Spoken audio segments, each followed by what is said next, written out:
Good evening, televiewers. You welcome to Prime Hour on My Media Prime. Today, Thursday, the 18th of April 2024, an edition that is going to be looking at what it is going to take to change the political dynamics in Cameroon. What the young persons can do differently to change these dynamics is going to be the focus for tonight's edition of our Prime Hour. So many calls are coming from all the quarters, unprecedented, never seen in Cameroon. We've seen comedians, musicians, and almost everybody is asking Cameroonians to go register for elections against 2025. So we're going to be looking at what the young people can do to make the difference. Can they do it?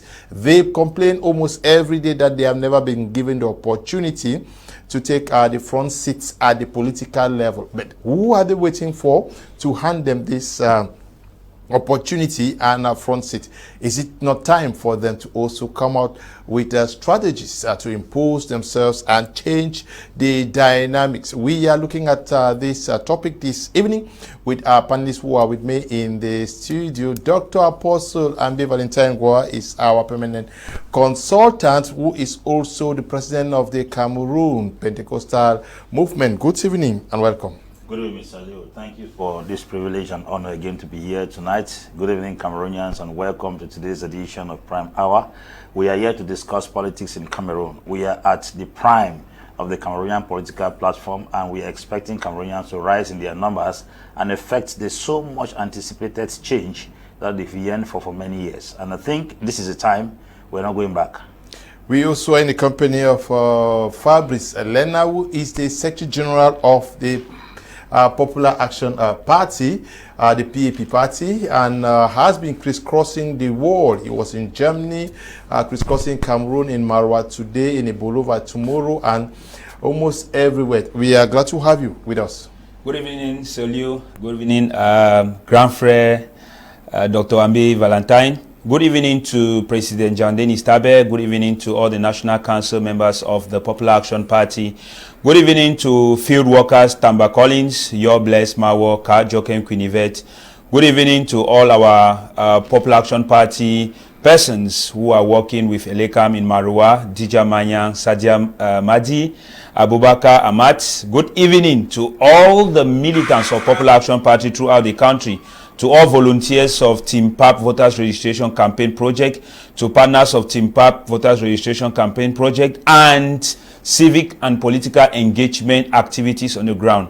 Special good evening to all those watching My Media Prime this evening. It's the day for us to talk about Cameroon politics and changing the narrative. We hope that our contribution, our thought is going to edify and make meaningful contribution to the Cameroon we want to see after 2025. Okay. Thank you for having me as your guest, Mr. Liu. Thank you very much for accepting our invitation this night, Dr. Apostle Ambe Valentine Angwa. Is it possible for the youths to make the difference? Yes, Mr. Liu, that question has a capital yes. And I repeat again, yes. This is because, first and foremost, calculating the demography of Cameroon, the youths occupy a greater population of Cameroon's population. And I think by virtue of that number, we are automatically on the advantage. And I believe that politics is numbers. And because we are the most numerous group of persons in this country, we have the capacity to affect the change. There have a lot of factors I think is affecting the youths in our country who have not taken up this responsibility. Number one, they are ignorant about the political landscape of Cameroon. I think we have a lot to do when it comes to political education, because based on experience, I've had individuals I've talked with, they are totally blind, they are short-sighted, as a matter of fact, they are glycomic when it comes to the issue of politics in our nation, Cameroon. And I think we have not done our jobs as politicians in this country to educate the youth to understand that they have such power and authority. The worst thing that can happen to you is being loaded with so much capacity, yet you cannot express the capacity. Being given the privilege and the authority to make decisions that you cannot make because you are ignorant. I think the youths are still thinking that the elderly people who are in power, they're the ones who run this nation. As a matter of fact, the destiny of this nation is in the hands of the youth. Now, for us to be the most populated group of persons in this country, when elders have been in power for several years, and only a clear indication that, number one, we are ignorant of what we are called to do. Number two, we don't know the advantage we have in the country. Number three, we don't have a proper understanding of how things operate in this country. And I think if we do our job very well as political stakeholders in the country, many of the youths who are very, very reluctant about political issues will definitely fail. A young man called me 2 days ago and asked me that, what is the essence of politics? I say, if you don't do politics, politics will do you. As a matter of fact, politics is in everything we do. The rice you are buying in the market is political. The school you are attending is political. The food you are eating is political. Even the soap you are using to bathe in your bathroom is political. And if you don't understand that everything is from the root of politics, you'll be thinking that you're in the economic sector, you're in the social sector, you're in the industrial sector, you're in the agricultural sector. All those sectors put together are wrapped up on the foundation of politics. And if at all we don't rise up, the rest of the sectors cannot be effective if at all the political sector is not in order. And the reason why we keep coming on air this time, challenging youths, calling upon them, instigating them to rise up and take up the responsibility to get their voters card and register, make sure that the next year's election 2025 they are active participants of the election, not just observers, because Cameroon has a population of almost about 27 million people. Most of the young people in this Cameroon population are observers. I was speaking in a conference of almost about 600 youths in La Falaise Hotel in Bonanjo, and I asked in that hall, how many of you have your voters card? It was shocking that in that hall of almost about 500 and something 600 persons, not up to 3 persons had their voters card. But these are people who say, before elections come out, we've already known the result, we are not going to vote. You can't be saying that there are still elections when you are not even stealing your own vote. Where is the vote you voted? Then you say they stole it. You should have voted, then tell us that they stole your vote. You have not voted, so I don't think you should complain that votes were stolen, because your vote was not among the votes that were stolen. Yeah. It is important for us to know that sometimes when things are small, it is easy to steal. You can steal a grain of cocoa when it is 10 seeds, but you can't steal a cocoa when it is in thousands. So you realize that the more people increase in the voter section, it becomes very difficult for elections to be rigged. This is the reason why we are insisting on calling on all the youths in this nation to understand that it is their voters card which is stronger than any gun or bullet that can change the narrative of this country. Get yourself involved, even if you are not into politics as per se, but get your voters card. That is your civic right. You don't need to be a politician to have a voters card. Voters card is a civic right of every citizen of the country. So don't tell me that you don't want to be in politics. You must not be a politician to have a voters card. You are voting because you want a change in your country. If after the elections you have voted, you can go to your industrial sector, your economic sector, you can go to your scientific sector, you can go to any other sector. But make sure that the issue of voting is not the responsibility of politicians, it's the responsibility of the citizens. I think there's a slight problem here, Mr. Leo. Okay. We are trying to look voting as politicians. Voters are not politicians. Okay, voters are not politicians. Fabrice, Secretary General of the Popular Action Party, certainly you people have a society project to sell out to Cameroonians, but how do we explain the reticence that is noticed amongst Cameroonians, the reluctance to get politically involved and very passive with this notion of saying that whether I vote or I don't vote, nothing will change. They are even not interested in getting to handling positions at the political and administrative level. What would explain this? Yeah, I think this problem stems from civic education, because our curriculum on civic education is very weak, and it doesn't teach enough on the basic documents that young people need to know from the basic level. You know, as a citizen that you're growing and transiting from an adolescence or a teenager to become an adult, there is that moment where you need to be inculcated certain values, to be nurtured with certain doctrines. And when that particular moment passes without you being able to capture these elements, it becomes very difficult as an adult to go back to that era that you have already skipped without having those knowledge. There are 4 documents in Cameroon which were supposed to be taught rigorously at the level of primary and secondary school. We have the Constitution of Cameroon. Like you have said, Mr. Leo, very few young people out there will tell you the content of the preamble of the Constitution of Cameroon. But this is appalling, because the Constitution of the country, irrespective of how bad or how people think it's not good or well used, should be known by the citizens before it is criticized. You should only criticize what you know its content. You have no legal, moral and legitimate right to criticize a document you don't even know the content. We have the Electoral Code. How many of young people in Cameroon at the age of 20 to 45 are able to tell us what the Electoral Code is talking about? The number of voting age, which is 20, the age at which you are eligible to be municipal councillor, or the age at which you are eligible to be parliamentary candidate, or the age at which you are eligible to be presidential candidate.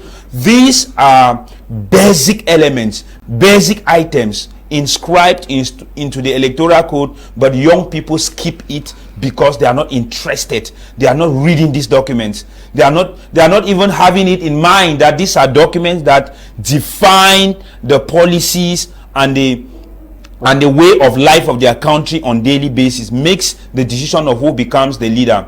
There is what we call labor code in Cameroon. How many young people in this country really know what is in the labor code and what the labor code talks about their rights and responsibilities as an employee or an employer? How many young people know those documents? So how many young people know about the criminal code? Why am I talking about these documents? Because a country is not built from group beliefs or stereotype talks that people just make claims outside. Whether they vote or they don't vote, nothing will happen. These are stereotypes. These are just arguments without any foundation. There is no legal or legitimate foundation to those type of arguments. When you go to these documents, you come to realize that irrespective of how the documents are being misused by those in power, it has some strength. That if the strength of the document are being captured by this population that Dr. Apostle Ambe rightly put to be the majority that makes up the Cameroon total population, it will be now a point where these young people will be like, how do we use the strength in the Electoral Code, in the Constitution of Cameroon, in the Labor Code, in the Criminal Code, in order to safeguard our interests as young people? This is where they talk. This is where the idea of civic engagement begins. Because when you create a distance between yourself and the constitution of your country, it is difficult for you to take interest into public concern and what has to do with the running of the daily life of the country. And you said, what are the things that are making these young people to be passive, saying politics will not, and politics is because of interest. Young people have developed a lot of stereotype around politics. It's dirty, it's meant for a certain class of people, it's not. Yes, some of these declarations are true, some of them are false, but we are at the face of solution. What do? We all know that politics in Cameroon is difficult. We all know that politics in Cameroon has been hijacked by the old guys. We all know that to penetrate and navigate the political scene in Cameroon is not easy. What are you doing? Because whether you belong to the entertainment sector, to the market sector, transport sector, health sector, it is the policies of the organized government, which is made up of the executive, legislative and judiciary arm, that affects how you function in your sector. In a nutshell, if you refuse to shape the daily actions of that your sector by knowing what the document regulating your sector talks about, by carrying out advocacy actions within your sector, by pushing for reforms within your sector, which joins to bring about the change that we want to achieve, then you are an inactive citizen. And an inactive citizen is more dangerous to the country than a citizen that is not existing. Because an inactive citizen is that of a citizen that constitutes burden to the country and constitute burden to those who are active. Because as those who are active are struggling to look for how they could better off the society by making daily efforts, you are simply constituting part of the difficult part of the population where people cannot access, people cannot convince, people cannot count on in order to build a country. We are at the solution phase.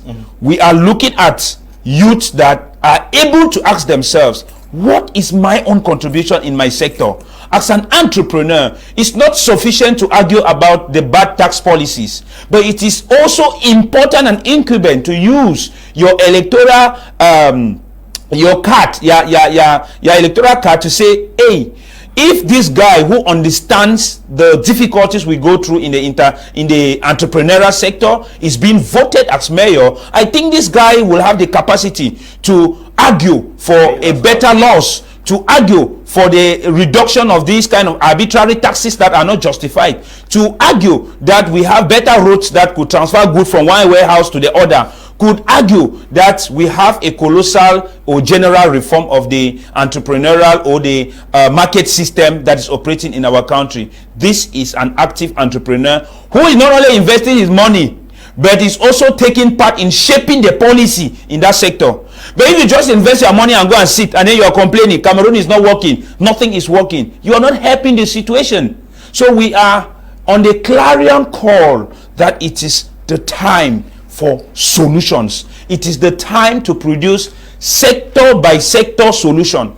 And I would really want to say from the opening statement of Mr. Liu that a lot of people are coming to the consciousness that there is need for general and collective. So what election is all about is the most important aspect of it all, because election is a whole process that involves institutions, which is Elecam and the Constitutional Council.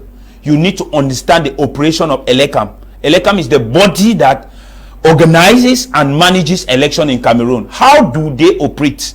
They are represented in the 360 municipal councils in Cameroon. So you need to go close to them. It is your duty as a citizen. You don't need to be a politician in order to go and ask Elecam that, how many times do you people go out to go and do voter registration? When and where are you people doing your voter registration activities? I have a couple of people that I need to make them to register. This is a thing that anybody can do. You don't need to belong to a political party or to be a politician in order to do this. You need to understand how the Constitutional Council operates when it comes to declaration or result of candidates. You need to understand that. It is your duty. You go close to lawyers, to constitutionalists. Those people are there. They are in Cameroon. You go close to them. You ask them, how do you operate? You seek this information, because it is this information that will help shape your mind about how to participate in the whole process. And the electoral process also consists of actors. Actors now are the politicians. Okay. Actors now are those people in the field. Yes, well, we're going to come back to those what you're explaining. Good evening, sir. You guys are shaming the youth about voting. My question is, we should vote for who? I am Sakwe, watching from Kumba. Greetings to you all. Please, there is no such thing as a time for the youth to make the difference. Why do you people keep deceiving yourselves? Cameroon is not the kind of country. Do you really think the youths are interested in this? The youths have already understood the system, so just let them focus on other things. If Biya is not elected as president again, I will stop answering my name. Yeah, the question here is, why are youths not also picking up municipal councillors positions, mayors and senators? Like I said earlier, most of them are even ignorant. Okay. If such opportunity could be granted to them. Because the belief that, you see, the man who just spoke now mentioned President Pobia. To them, the only election in Cameroon is presidential elections. Which is wrong. Which is absolutely not correct. I've said it over and over. You don't cut a tree from the branches and expect it to die. You cut the tree from the roots. It is the municipal councils, the constituencies, the senatorial districts that sustain the president. The president is like a fruit born from a root. If you kill the root, the fruit will die. The presidential office is the weakest office in this country. Let me educate you Cameroonians. The weakest office in this country that leans on other offices for survival is the presidential office. If the municipal councils and the senatorial districts and the constituency by parliamentarians are paralyzed, the president loses his potency. Because it is the parliamentarians that make the president relevant.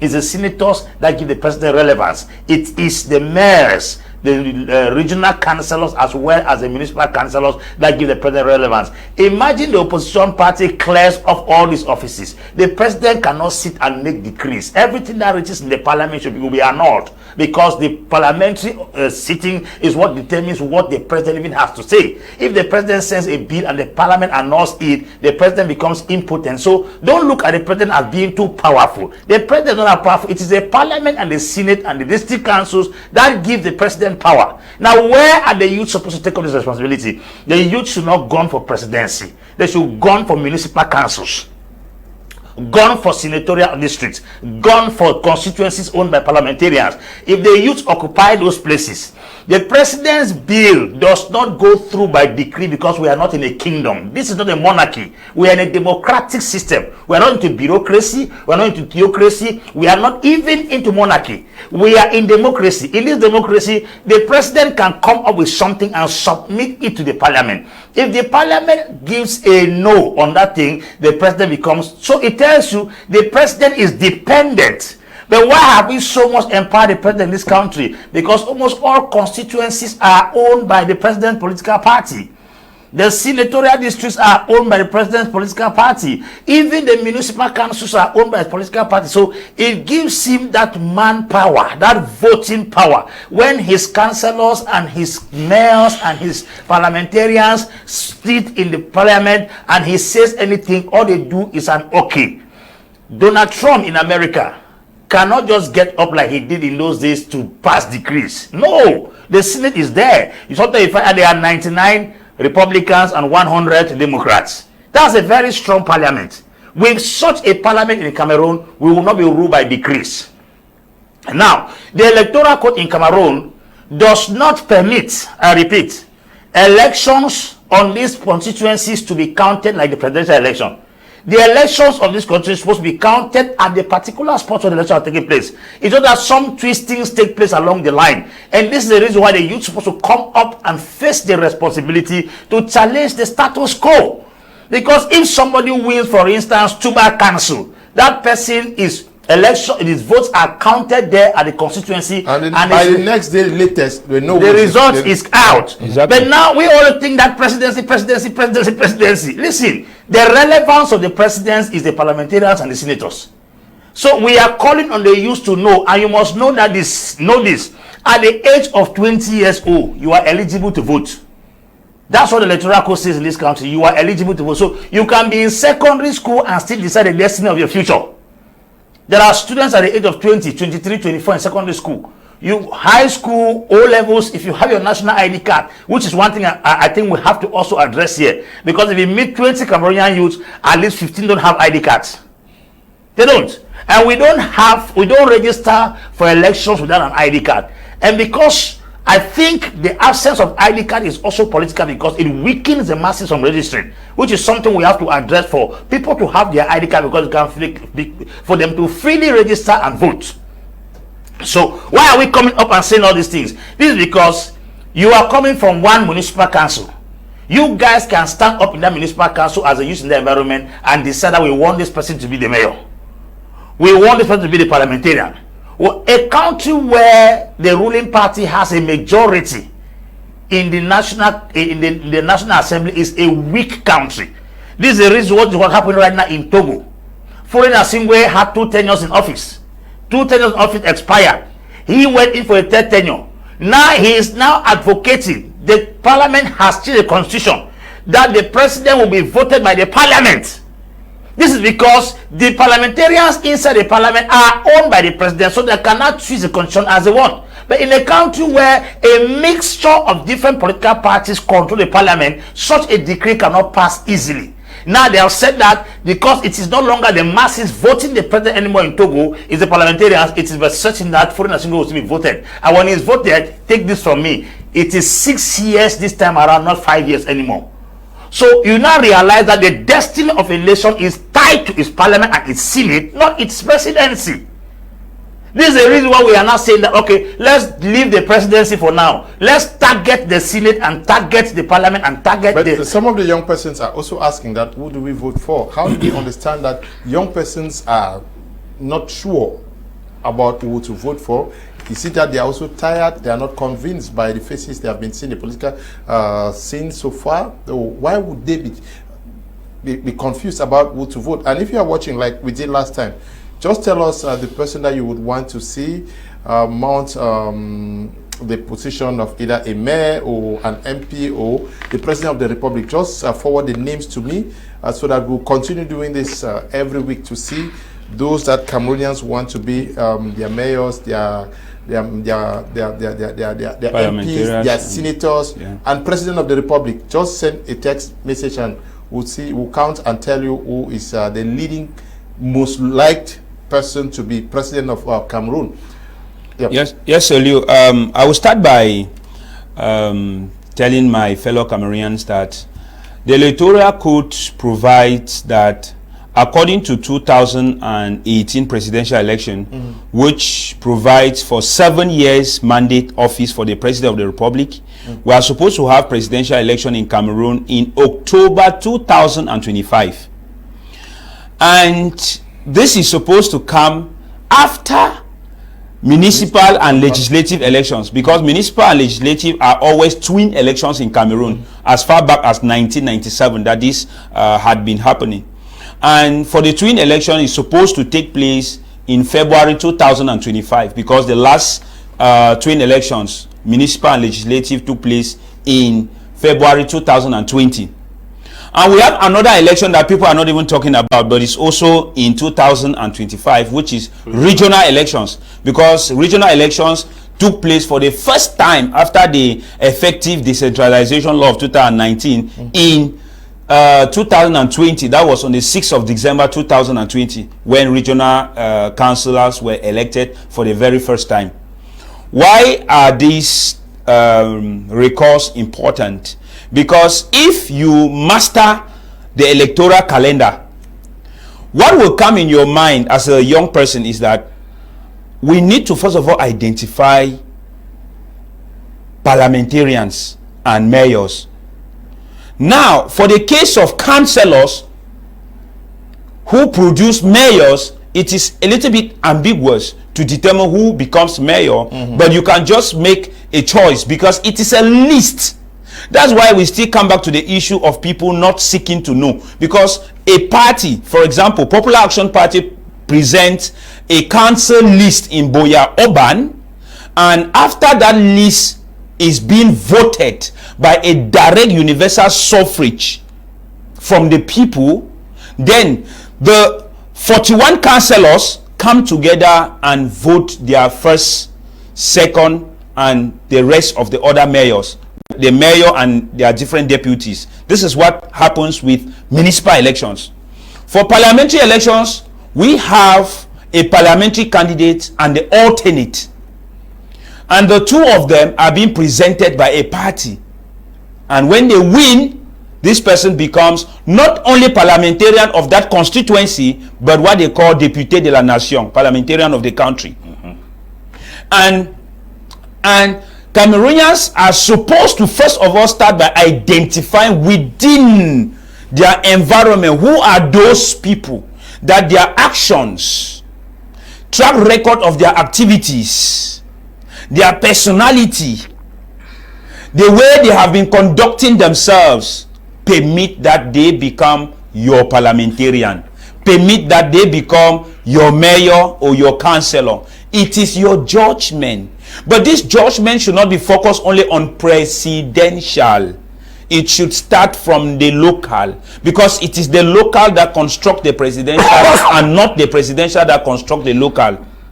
And this is a step-by-step process, because if we want to take the top-down approach, it might become very difficult. But if we take the bottom-top approach, it might become very easy. Identify councillors, identify parliamentarians, and from there you can easily identify presidents. It's easy, because if you take municipal council by municipal council, we have 64 municipal councils in Northwest and Southwest, and then from there you can identify who are those powerful people that you can identify as potential mayors, potential parliamentarians. And from the different potential mayors, you do another comparative study. Who are those people who can likely be representing these regions as presidential candidates? And then from there, the image becomes clearer of who is more capable than who. This is the analysis of an active and upright citizen. Now, when it goes to political parties, there are individuals and there are political parties, and then there are also names. It is your decision as a Cameroonian who is active to identify that where do this person belong and what is the agenda of this person. What is the political agenda of this person? My message is very clear. Our objective is that let people vote only federalist candidates, federalist parliamentarians, federalist mayors, because we believe that if we have more federalists in the parliament, we will be able to hit the table in the parliament and say this is the political agenda that we are pushing for us to have a new form of state. Institutionally, this works easily when there are many people that are advocating for it. But it becomes difficult when the number is less and it's not even by the people that are affected. Politics is strategy and science. Someone that have not had the education of federal model of governance cannot be an effective advocate of federalism. This is just a natural factor. So you must understand, you must come from that background. That is why you cannot be an effective communicator in a language that you just learn it as an adult, but a language that you came from birth and they started speaking to you in sticks in your head and becomes like the primary language that you express yourself with on daily life. This too is what happens in politics. We must acknowledge that as it stands in Cameroon, we have a lot of stakes. We have a lot of stakes because we have a year with 4 elections that are looking at us in the face. And when the first electoral college will be called, believe you me, we will not have time for these conversations. We will not have time for these media outings. To be honest with you, it has not been easy, even with 2024, for us to be having regular media outings, because the work is enormous, but the personnel are few. And the personnel are few because there are very few informed people. Yeah, there are very few informed people. Yeah, because we have not taken time also to educate the people. Because I want to take this one. Please, if you are watching and we want you to send us the names of persons that you think would inspire you to go and vote next year. Just send a name of the person that you think will inspire you and that you believe can make a change in Cameroon. If you think that, just send any name. We'll take some messages. Good evening, Mr. Liu and your panelists. Actually, it is very sad situation in Cameroon to see that up to now, it is really hard to point out a possible candidate who will stand to liberate a Cameroon. That goes back to the question I asked you, because many persons are confused. Exactly. As to, this one says, my name is Ngufo. I love the program. However, please, let's give the youths the right information. I am above 50 years old, never voted in my life. Reason because we have people who came out to lie to us. Please tell us the truth, not your interests. You see, many persons want to. Good evening, Mr. Kum and other panelists in the studio. I'm so glad to hear from our secretary. Please help me thank him for his unlimited effort to make sure people, especially the youths, are registered in electoral list. Kudos to PAP. I'm Fidelis from Yaoundé. Good evening, Mr. Liu and panelists. Kudos to you all. for this initiative to educate Cameroonians as far as the 2025 general election is concerned. But this one is, sir, you guys are really disgracing the youths. This is Prince Armstrong watching from Boya. I must confess and appreciate the heavy, educative, and enriching words from the both guest speakers on board. I am a youth who is so much interested in politics, but no one to encourage and mentor me. When I listen to the guest speakers on board, I am ashamed. Why? Because I'm really blank about politics in my country. You see that? Many persons say that. Somebody says, I'm 50 years, I've never voted. Because of how politicians have used the media.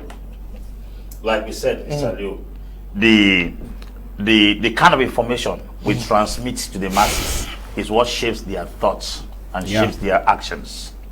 The politicians that came in those days presented the people or their political parties. They didn't present them the system. If we had presented the people the system and how it operates, they would have known how to target it. People are not campaigning for good governance and change. They are campaigning for their political party. It looks like a national cake that every party is looking for an opportunity to cut their share and eat. But if actually they come on air to educate the people, they would have seen the essence of them participating in politics, not just in a political party. We sold political party, we did not sold true politics. That's why I say in Cameroon, what we have in Cameroon is not political rivalry, it's political enmity. An enemy is struggling to kill the other person instead of trying to conquer the other person's manifesto. In politics, we defeat manifesto. We don't look for a means to eliminate the individuals who are heading political parties. That fear has been instilled in the hearts of so many because why? We practice political enmity, not political rivalry. We are struggling to kill our opposite candidate instead of killing the idea of his manifesto. I think ideas should be the fights on political platforms, not guns, looking for a means to eliminate the person who is trying to overshadow you. If at all we came with positive and creative ideas to educate the masses, any educated Cameroonian will know where to align, will know who to pursue, and they will know who to vote. But you see, we have not even come with any positive manifesto. We are looking for guns to put down the person who is trying to contest against us in power. When you hear somebody say 50 years old, he has not voted, it is not because he doesn't want to vote, he's ignorant. And I'm not like insulting you, I'm just telling you that the politicians that came in those days showed us political parties. They didn't show us the kind of system they wanted to introduce to us. That's the reason why, following what Fabrice said, most Cameroonians are not even aware of what the constitution says.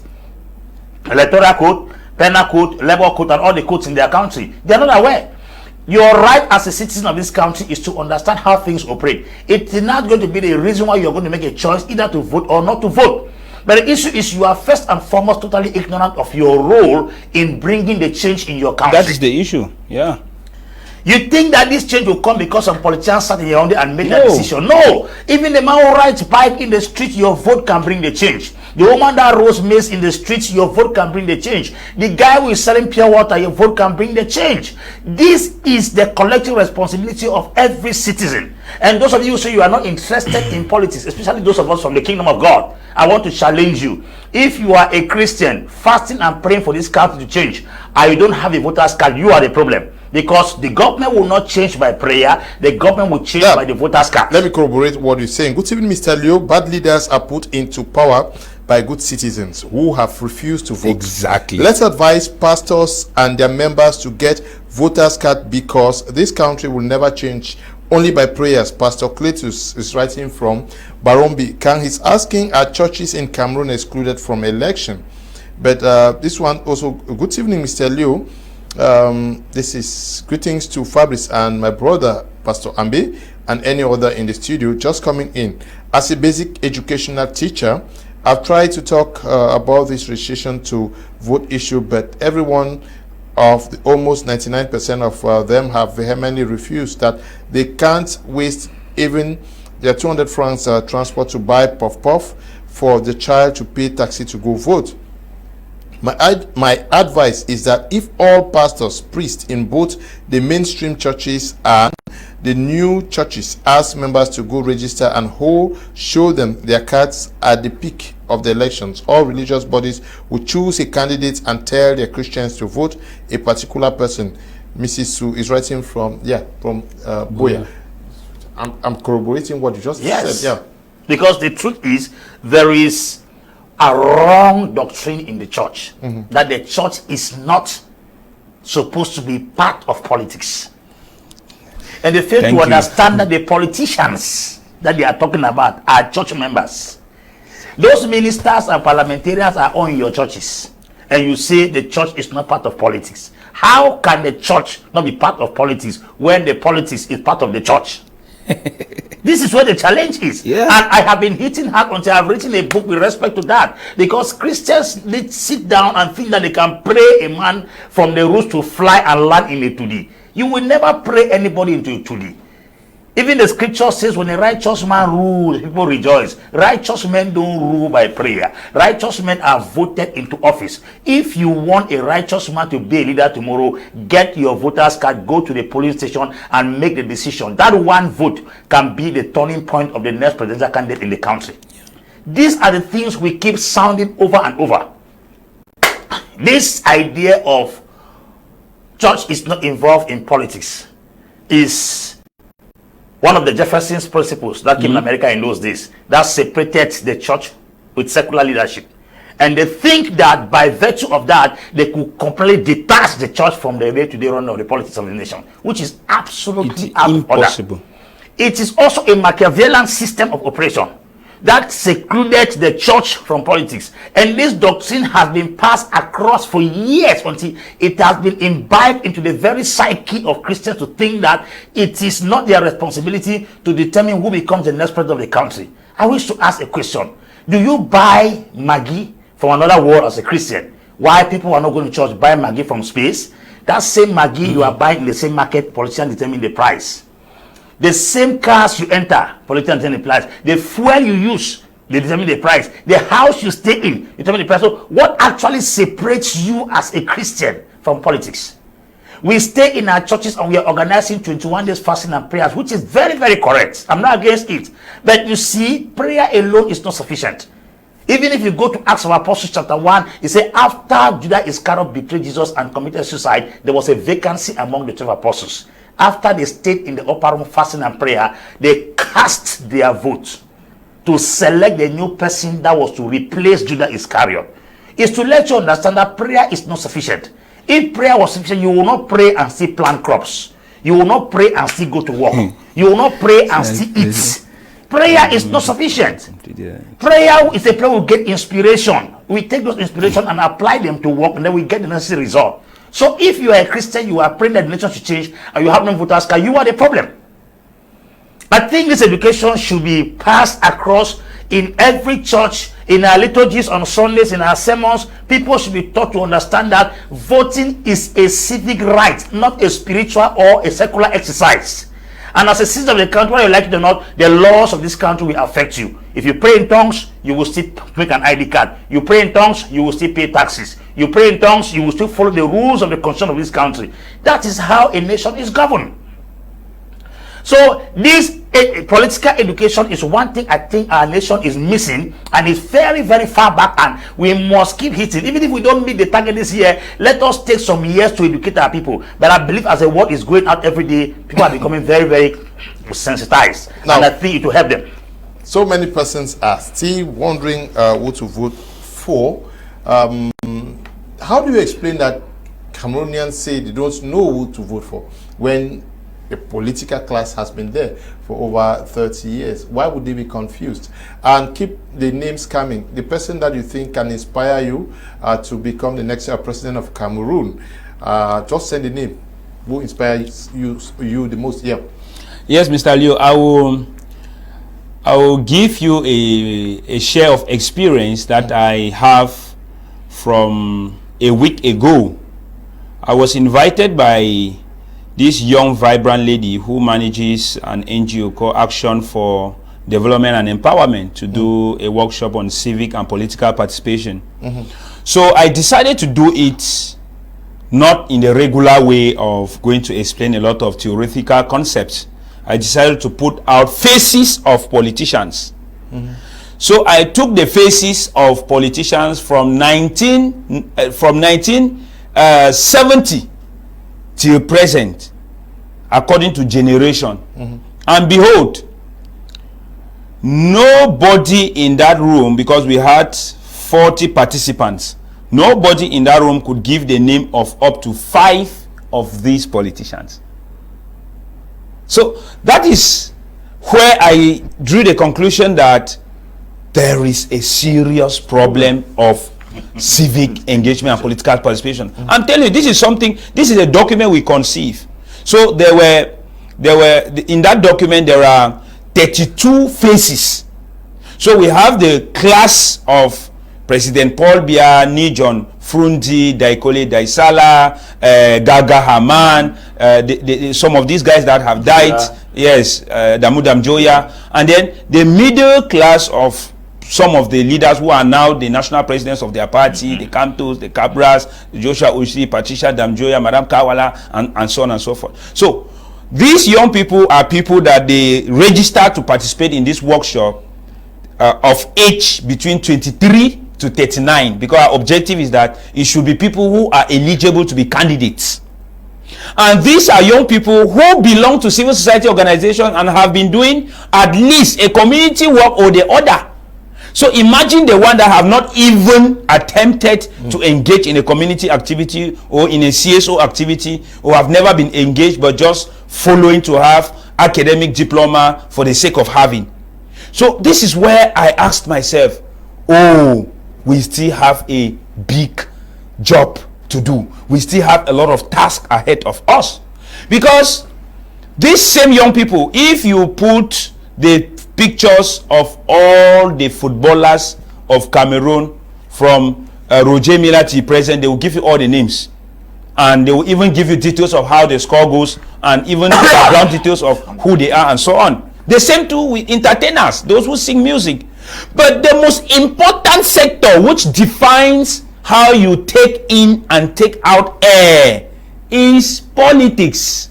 We are not the one who made it like that. We grow up and saw it like that. I am privileged as a young person to have started young, and I understood that if we do not participate to change the narrative, we are doomed to succumb by the consequences of those who take the decisions on our behalf. So from that workshop, I tried as much as possible to share this document with young people, circulate them. And this is what I do in most WhatsApp group nowadays. I just create time. I don't have time for conversations that are not productive. I just create time and I share these documents. Let people read them. Sometimes we go and remove extracts of information from the Electoral Code or the Constitution, which has to do with election, which has to do with balancing civic responsibility and rights, which has to do with knowing political parties. I am a politician, I belong to a political party, but I take it as a responsibility to teach educate people on political participation, because I realize that just preaching my political ideology and political agenda is not sufficient. Doesn't help. It's not sufficient. So on that basis, I become now a political participation educator, where I organize workshops, I organize seminars. When we go to the field for voter registration campaign, we tell people, do you know that apart from PAP, there are other political parties existing in this area? We make the choice open. So you know that Apostle Ambe and Fabrice may have similar ideas, but they do not belong to the same political casket. So these are things that Cameroonians should know. But of course, it doesn't mean that we cannot work together. Of course, every day we are discussing on how we can put on bridges and work together for the good of the country.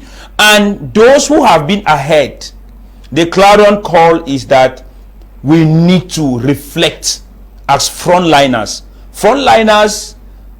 without age, frontliners without political position, but people who are faces in the media, people who are faces in the society, people who are faces that are being recognized, people whose name could be typed in Google or in any social media platform and will have tangible information of impact to it.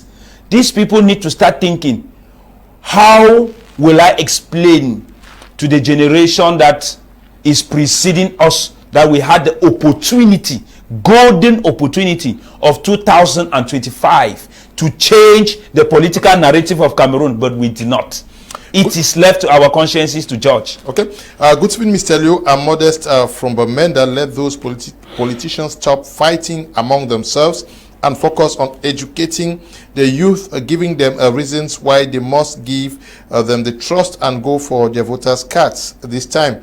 Let them think but on how to make a change than gaining the office. But so many persons have written on the need for political parties to stop fighting and to go for a coalition. That may also be one of the things that the youth have waited upon, because many of them have expressed that wish for the past 3-4 years. Nothing is coming forth. Yes, Mr. Liu. I was on a sister channel once with some politicians from PCRN, MRC, and SDF. And when we went on the platform, they began insulting each other. And I said, this is what we call in medical terms multiple sclerosis. It's a medical situation where the cells that were destined to protect the body begin to fight against each other. These political parties were supposed to be joining their forces together to kick out the ruling party in question. But they have left the enemy in question. They are targeting themselves or the rival, let me not put it enemy, and they are now fighting against each other. And that's not politics anymore. That's why you see when we go on TV platforms, you see either one political party is insulting the other. As for the coalition, Mr. Liu, I've learned something about coalition. The arrogance amongst our political leaders, everybody wants to be at the head. There cannot be coalition until humility is paramount. And we must select people who are competent to get the job done, not those who think that they are the superstars. Because there are people who believe that they know it all and they are not willing to submit to anybody else. And on the issue of coalition, I've also learned one thing, Mr. Liu. You realize that people sometimes follow the face of a man, not the political party. Yeah, they follow the face of a man. If you see what happened in Senegal, it was Usman Sonko that pulled the youths. It was his face, not the political party. A political party, the Labour Party, had been in Nigeria for years. Yes, nobody recognized it. A face came into it, and then it sprung. If the political parties in question in this country form a coalition, and there is no face, I may shock you to understand that in a population of 27 million Cameroonians, we have eligible about 15 million that can vote. Within those 15 million, only 3.5 to 4 million vote. Out of the 11 million, they are not interested. These 11 million are not interested because they don't want to vote, because they have not seen a candidate among the existing candidates that they can vote. Do you know that one man can come as a face in a political party and it stirs up at least 6 other million used to vote? So the coalition is not even the issue. The issue we should be talking right now is that the masses of this nation, who are the persons they see competent enough to lead them, let these people form now that political party. Imagine that they are mentioning names of Fabrice here, mention the names of this one here. If these persons like Fabrice, Etofis, and the rest come under a political party in this country, the people will follow the face of a man they think they can trust, not the name of a political party. Because the Labour Party had no name, it had but the face of a man. Usman Sonko's party had no name until Sonko came. EFF in South Africa had no name, it was an existing political party. As a matter of fact, Julius Malema was a member of ANC. And when he sat in ANC, he was there. They said they used to take him to go and drink alcohol. But when he left ANC and came to EFF, he said the members that were doctors and professors, they told him to go back to school. He came to EFF when he had A levels. He had gone back to the University of South Africa and obtained a master's in political science. And now he came up as the face of EFF. Look at what EFF has become today in South Africa. Because a political party is more of the face of an individual than just the name of a party or a constitutional sector, an executive bureau. I think it's important we start looking for the faces that can cause Cameroonians to get interested in politics. Because most of them have become very, very inactive, indolent, reluctant to politics, because the faces that are on the flyers as political candidates do not stir them up or cheer them up or activate them to go into politics. It's high time we forget about all these political party names. Let's look for the faces that can cause Cameroonians to get interested in politics. This is a very good point. Yes, but Fabrice, you guys you are the section of PAP. We had presidential elections 2018 till now, no coalition. What is wrong? I think in line with what Dr. Ambe said as far as the issue of coalition is concerned, because there come a time when a country is in search of a group of persons, or that person that could be the magic one, but nobody for now, as many claim, have the magic one. So if Cameroonians are not seeing that magic one, they have to, by some disposition, create such a person. And there are existing people. I am there, I'm into politics. Dr. Ambe is there. Many people are expressing their wish that he could take up tickets in a political party. We have people of other political parties, CRM, PCRN, SDF. We have people there also, great names and great faces. We have people in the civil society. We have people in the religious body. We have independent people, even in the media, that the population think if this face is in front, we will rally behind this face. Now, the question of coalition is a very, very tricky question, but it should be tackled in a strategic manner. Because coalition should not be looked upon as the issue of political parties coming together. Coalition should rather be looked upon at three different stages. Coalition at the level of securing more seats in the parliament or more municipal councillors for opposition political parties who have similar agenda. If all federalist parties agree that since we do not have the resource to cover all the 360 municipal councils in Cameroon, let's see how where PAP is strong, we secure the seat of PAP. Where SDF is strong, we secure the seat of SDF. Where MRC is strong, we secure the seat of MRC. Where PCRN is strong, we do so. Where MPSC is strong, we do so. Because in doing so, all of us in our different party constitution and manifesto, we mention federalism as the form of government to replace the current.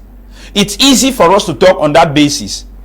On the second stage, if we want to go in for presidential election, then we start looking ourselves. Who is more competent than who is capable of doing what? But we must also be honest as leaders to accept that A is having more capacity, skills, talent, ability to manage office A than B. This is the issue, and this is where if the faces come together and then we sit and agree that at this point in time, this is the time for this person and this is the time for this face. Yes. It not more than one person can be a president of a country at a time. No, it's not possible. This is the issue. But a group of people can form a government, can form a cabinet, can form the league that will manage and change the country. This is to mean that if Sonko were to consider his personal interests, I am very sure that they will have failed woefully in the elections that were precipitated, because they just came out of prison and then elections were organized all in pressure. But because the guy had to sacrifice, of course, because it is a teamwork, and he recognized that this my junior person in terms of position in the party and also in terms of popularity in the people, but this secured for them a victory that will forever be remembered in the history of Senegal and African politics. Of course. Let certain positive things from other countries inspire us. Yeah. When people are capable, let them be given the chance and let them be accepted by the society. Let them be accepted by fellow leaders. If Dr. Ambe is more capable to manage the municipal seat of Bonaberi, let other leaders there be willing to sacrifice and say, let Dr. Ambe be the candidate there. And as well, if he is more capable in the coalition that we accept to form to be presidential candidate, let's be honest to ourselves to say he is. So these are the things. If we start telling our truth about these things, I'm sure the issue of coalition will become a more simpler issue to resolve. It becomes difficult for the simple purpose of ego, where people think that if not them, then no other person is more qualified, or because elections, presidential elections are after 7 years. People add 7 years to their age and they discover that they are out of the game, and it becomes an issue of do or die. So this is the problem, and this is where I have problem with it. Yeah. I started politics at the age of 21, and then I have been in the political scene for 10 years now, and I can say that I am willing to let go positions that I've already held for a certain period of time in order to let other people practice, other people come in. Let us give chance to other people to also show what they can do in coalition, within political parties, and let us not think that it is only the coming together of political parties. Even other organizations, religious bodies, civil society organizations, independent candidates. So the discussion is a more open discussion.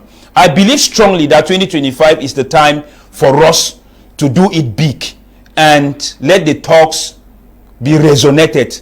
Let us discuss fruitfully. Let us be optimistic. But it is not a single person. It is a bundle. It is a broom. This broom can sweep cleaner than a single stick. Okay, it's going to soak. But how do we get the young people to get the spirit that we now are dishing out from this platform? How do we get many young persons involved, especially young girls? Mr. Leo, a journey of 1,000 miles begins with a step. I want to strongly believe that we should be held responsible and accountable for the ignorance of the youth in this country. Because in the past, we looked at politics as winning the presidential office. We look at politics as coming to defend a political party on a platform. I don't belong to any political party, but I think it's my responsibility with the knowledge I have to educate and stir up the youths to make sure that the change, because the change comes to affect even me. The issue is if we leave only political party members to come on TV platforms together, but they will educate them concerning their party, not politics. They will educate them concerning the change they will bring from their party, not the change that will take place if people actively get involved. I can freely speak because I'm not into any political party, so I can easily communicate. Now, we are already planting this seed, and I believe before the elections will come up, a lot of youths will come up. You saw what happened in Nigeria. Even the churches, pastors from their pulpit, took up the responsibility and began challenging the youths in their churches and every member to go and get their voters card. And that thing turned around the entire political landscape in Nigeria. This is exactly what we are doing. Educating the masses to take up their responsibility and to vote. To vote. I had the same feeling when I traveled to South Africa. I had a meeting with some Cameroonians and they were saying that they cannot vote because they already know who's going to win. I tell them, no. Which of you has ever voted? And everybody was quiet. And I asked you, they stole election. Did they steal your election? Did they steal your vote? Have you ever voted to have lost a candidate that you said they stole the election? I said, no. We just sit and then we follow what is in the air and then we follow the trend and just begin to make noise and begin to clamor. Is it not a concern to realize that we have 27 million persons, but the ruling party wins with 3.something million people? Separate 3.something million people from 27 million people, will tell you how minute the number is that votes in this country. Now imagine if everybody gets involved, actively involved, you will realize that the political landscape will scatter, because Labour Party is no longer just a local party. They have had representatives, House of Rep members, they have had senators in Nigeria. Even though they didn't win the presidential election, they are still making advances in years to come. And there is guarantee that because they are on that political landscape, there's a possibility that things will change, because the change started last year. From the time that they voted and seized some members of the representative of the National Assembly and also some Senate members, even some local councils, you will realize that there's a shift already, because the grip of the ruling party is no longer as strong as it used to be. Exactly. So we may not think of the presidency this year, but we may think of the council that will weaken the grip of the presidency this year. And when you cut down, the tree does not fall immediately. The tree begins to go gradually. And as the processes are going forward, you realize you are weakening the existence of that tree as far as life is concerned. You may be surprised to realize that the next elections that are coming up in this country, the ruling party does not even have the capacity it used to have. But throwing the towel in the air and expecting things to fall. Yeah, but the program is not against the ruling party. No. If you think that the ruling party is doing so well, register a mass so that you help consolidate the power of the ruling party. Of course, we're talking about change. All we are talking about is to to register en masse and get many persons voted. Why don't you think that even within the CPDM party, young persons can pick up so many positions? We are not talking about against the ruling party. We are talking about a change. And a change cannot take place with the party in power. Yeah, but different persons can take up positions even within the CPM. If we want to change them, we have to change the existing protocol. We're talking about the dynamics of the youth here. I don't want that tomorrow I'll be called to the communication council that I organize a program against yes. So we are talking about getting young people. What is the strategy? Do people even know the number of MPs, how they are distributed, the strategy that could be used to get them voted? And the PAP also was making some proposals for a change in the number of representations. Exactly. Yeah, from 2023, we have been doing a lot of research on the issue of voters registration, also on the issue of administrative partition of constituencies and municipal councils, you know, trying to understand how administratively Cameroon was divided into what we call regions, divisions, subdivisions, and then constituencies, carving out parliamentary seats.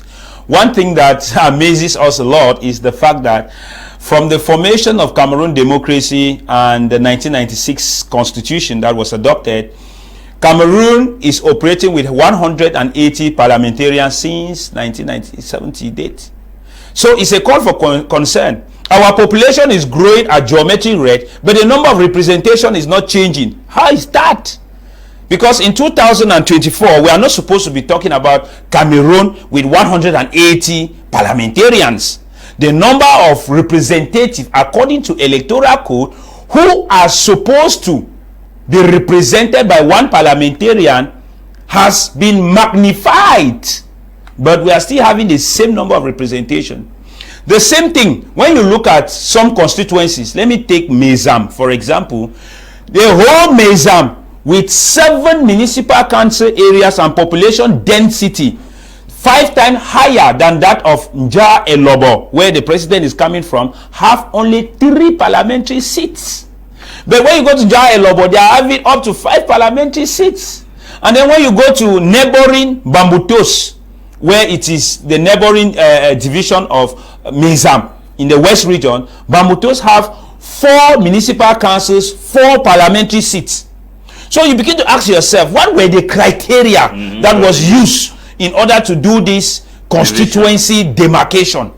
Because in terms of population density, which is the factor mentioned by the Electoral Code, in terms of the number of persons that each parliamentarian is supposed to represent, in terms of the number of municipal councils, so you begin to ask yourself, how is that possible? So these are things that you can only argue against them. You can only seek for reform if you know. That is why we still keep saying, dear young people, dedicate some time to listen to educative programs like this. Dedicate some time to read about the documents that are in this country. Do not always give the wavering statement of nothing will change, nothing will work. Seek for a solution. Your voice could be that ultimate voice of change. Our country has for a long time been on stagnation because people are on assumption, presumption, group belief, what they call in knowledge seeking, dogma and prejudice. Because people just get up and say, my vote does not count. Who told you your vote doesn't count? There are places in this country since I started doing politics. CPDM has never seized those places. It's not because those people have special arrangement with CPDM. It's because the people have main business that CPDM cannot take it. We have Noon under UDC. We have Onkam, Bafang under UMS. We have Vina under UNDP. We have Mayokani under MGR. We have Mezam before Anglophone crisis under SDF. We have Akwaya and Kupe Maningoba under PAP in the 2013s. These are places where no other political party could win there, no matter what, no matter the rigging machinations. We saw what Cabral did in Nsungkikang. So that is just to tell you that it's a matter of mass mobilization, massive registration, protection of the vote, being knowledgeable about the process, understanding the key actors in the process, knowing how Elecam operates, knowing how Constitutional Council operates, and identifying the charismatic leader that could take the vision. This will produce results. Dr. Ambe, can we also say that the political figures have failed over the years to appropriately profile themselves in favor of the population, telling them an alternative story, how they'll better their lot, rather than just fighting? Because as he says, many persons can hardly identify who is this leader, what this leader stands for, what better offer this leader has against what we already have. Yes, Mr. Leo, I will not reduce the personalities who have won the politicians. I respect their personality and I really appreciate what they have done so far. But nothing lasts forever. I think they have been on the stage for too long. A good dancer should know when to leave the stage. Exactly. These people have been on the stage for too long, and our people are no longer convinced that they have anything to offer them. I think it's humility for them to acknowledge the fact that they can still be at the background as guidance and mentors to the younger generation, whom people are aspiring or desiring them to become the leaders of tomorrow. I think it's very important, because this idea of holding on to power when you are no longer needed is where the trouble is. People may not want to anymore. It is humility for you to acknowledge that, okay, my time is over. Let me give space for the other generation to come up, because you can still excel when somebody else takes power. Yeah. I think it's very important for us to start acknowledging this. But when you hold on to a generation who no longer desire to see you anymore, they don't aspire leadership, that's a problem. How do you know people need you, Mr. Leo? Number one, leadership is influence. The first thing you must know is that as a leader of a political party, if you cannot influence the people towards your direction, know your tenure by virtue of the popular reaction is over. You are not supposed to be voted in your political party out. The masses are telling you that, my friend, we do not need you. And it is the problem in this country, because we don't want to acknowledge that. See what happened to Macky Sall. Macky Sall was heavily celebrated in the days of Abdoulaye Wade. Abdoulaye Wade attempted to push the election for a 13-year office. They told him that if he dares that, they will annihilate his entire family. Because of Macky Sall, they lifted Macky Sall, celebrated him. But you see, a good dancer, he did not know when his time had gone out. Exactly. He intended to stay the chest in the Exactly. way that Nsungkikang rose up. This is where we don't have the issue. gap between the existing generation and the generation coming from behind. There is a gap between the generation that is ahead and the one behind, because they're not going to connect with them. They want to hold on to power. If they told you how Senegalese celebrated Macky Sall, you will not believe that it's the same Senegalese who are chasing Macky Sall. That is what we know. A good dancer must know when to leave the stage. Exactly. Our people have danced for too long. I remember in 2013, we sang Pa Ayaye. Aya was the trumpet. Yes. But you see, as the days go by, it's become obsolete. Exactly. Some other person has risen within the rank of that party also, whose face, I've said it over and over. A political party is not the name, it's the face. That's the reason why they don't put the name of a party on a poster, on a flyer. They put the face of the presidential candidate, because it is a face they are following. Put a face now on a flyer that is the political party. Everybody will go there. Even if the devil is behind that party, they will follow the same, because an angel is the one leading it. They say if an angel leads a party headed by demons, people will follow. So we should be able to understand now in this country that the Cameroonian population, they are tired of all the faces we used to know. Let's get new active faces that the people are yearning for. That's politics, because it's already a clear sign that the people they are gunning for, they are yearning for, are the people who are influencing them. And that's leadership. You can't direct a people who you cannot influence. So it's important for the Cameroonian masses and all the political stakeholders in this country to be humble enough to understand that they used to dance on that stage. The rhythm of the music has changed and it's not going towards that direction. They should step out from that stage, let a new dancer mount the stage. Let a new dancer on the stage. But how, the question still stands, how do you convince these guys who have been lording over political parties for the past 15, 20 years to identify those who can now influence the population, even in the interest of their political parties, while they play the advisory role? I think, Sir Leo, one of the persons I learned a lot from is Justice Aya, because I think when he... Let me just cue you. Yes, I understand what he said. Yeah, so I just wanted to... Take the case of Parti Univers. Yeah. Nobody knew about it. Exactly. Cabral emerged. Came and take took the case the party. of the PCR, and now we are talking even about PAP. By 2009, nobody knew PAP. Okay. Yeah, so nobody knew. Yes, IAPOL took PAP because many people up to today think that PAP is the party of IAPOL. This is wrong. PAP was created by Professor Mukwelengo in 1991, but Professor Mukwelengo died in 2002. So the party was inactive because it did not have a dynamic leadership. So by 2008, when Justice Aya resigned from CBN, he took PAP by 2009, and then the party got a name in 2011 when he participated in presidential elections. So there are parties that there are certain names attached to the party in such a way that the name cannot, when the name is out of the party, the party needs another name in order for it to survive. Dynamic name, yeah. Exactly. So this is the dynamic of Cameroon politics, because we have seen it in so many political parties. But this is also about intergenerational conversation. Okay. People who are in their 70s and 80s should know how to discuss with people in their 50s and 40s on how to co-manage a corporate organization. A corporate organization is also a political party, because in the political party you should know that when you are 70 and 80, the person who is 50 and in 70, you people have a disconnection of 20 years, like Dr. Prof. Ambe said. So people have a disconnection of 20 years. This 2 decades is very important. Now, the same thing with people who are in their 40s and 50s.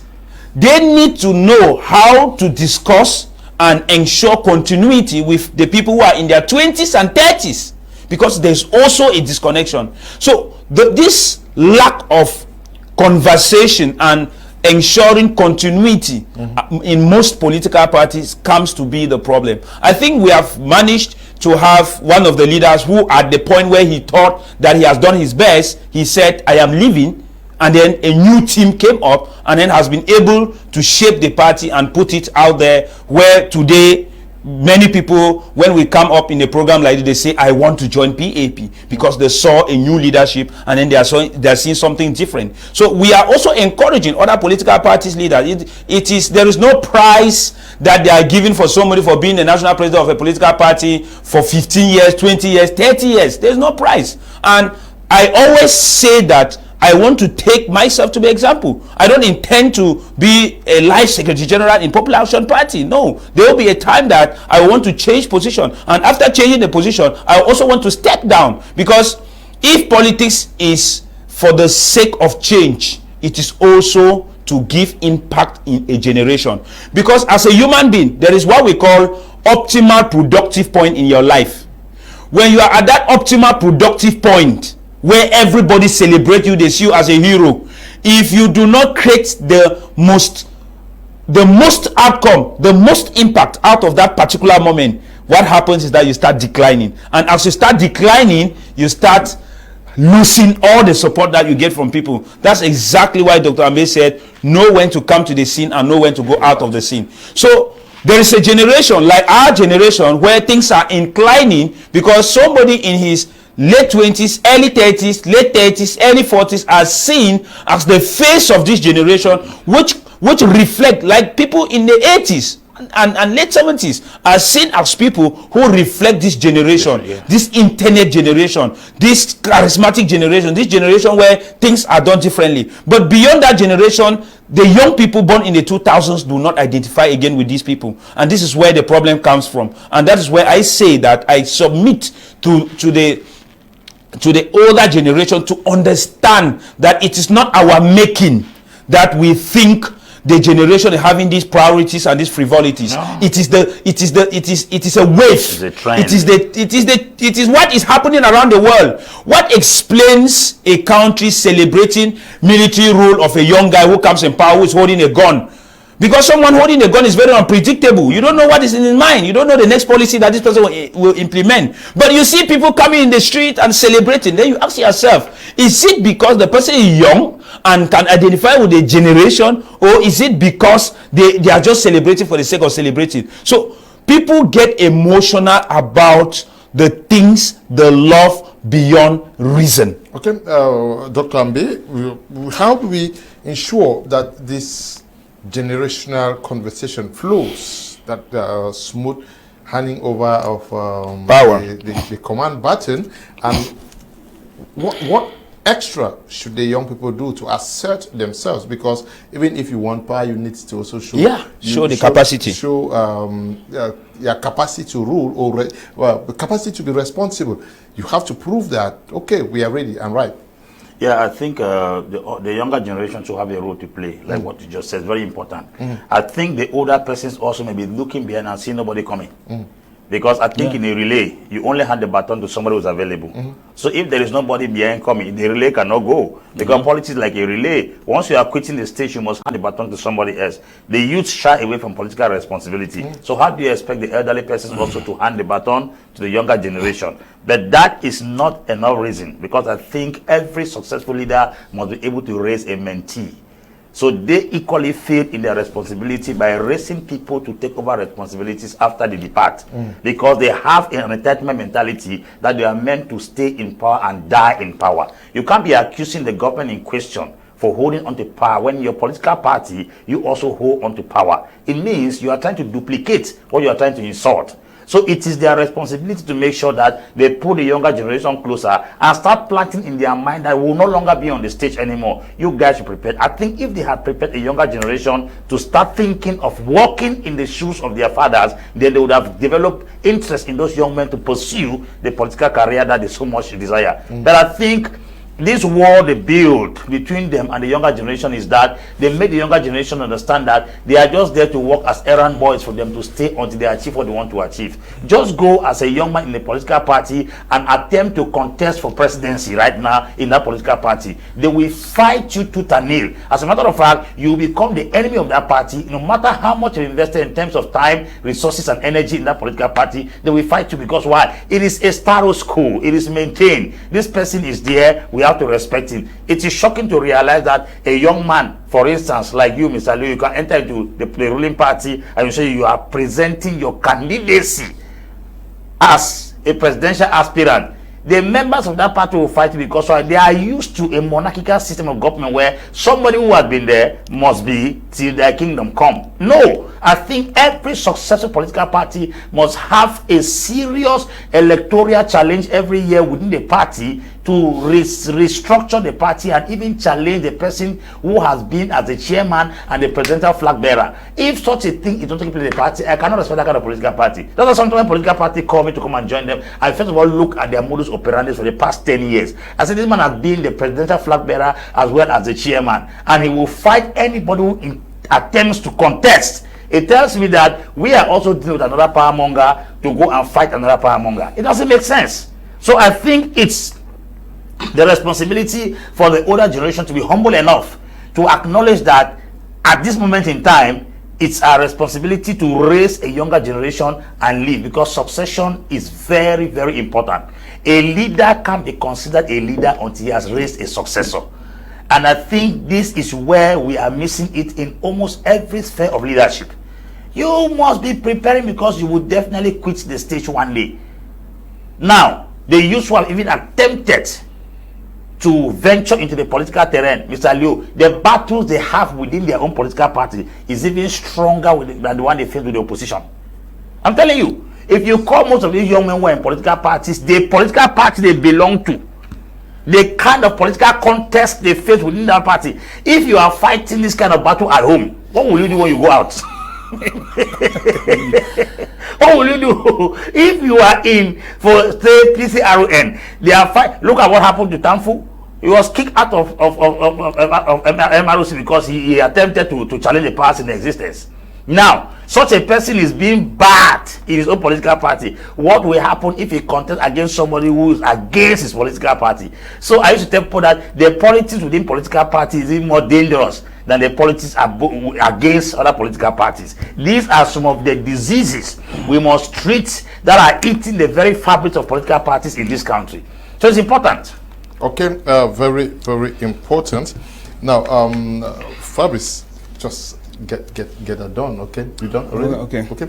We are looking at what needs to be done. How do we also create a synergy between the existing political platforms and the civil society, identifying people who are not active politicians and getting them to also accompany the work you guys have been doing so far? Yeah, I think, Mr. Liu, you just asked the right question and the right time. I also want to use the opportunity from your question to salute CCFGA, Coalition of Federalist Activists and Group. They contacted us through their chair, Sir Mike Etaki, and their Secretary General, Sir Ben Aki, congratulating the Popular Action Party for their voters registration campaign for the past 2 years. And that's to say we have done something visible, and they congratulated us, but also we defined areas of collaboration on how to enlarge this activity and reach all spheres of especially the English-speaking regions, which is their preoccupation of how people can renew their cards, those who misplace their card during the turbulent moments, and those who are displaced, how they can transfer their voting from the old resident areas to the new resident places. So we discussed a couple of things upon which we are going to work to define guidelines and to establish.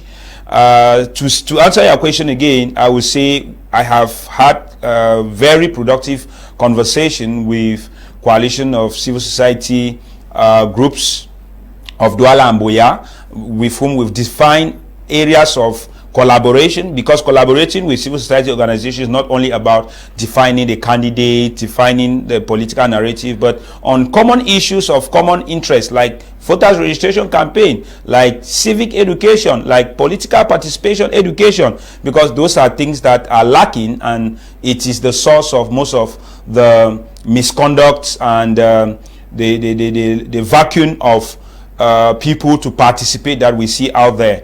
So of course, every political party needs to have civil society partners with whom they work on specific topics and specific issues. And of course, we also work with FES, which do yearly training of young leaders in different fields of strengthening their capacity, their skills, their capacity to manage an organization in a structural manner, in an effective and productive manner, in such a way that you can deliver to the people if you're given the capacity to become a leader. Because we had one program, they call it Young Candidates.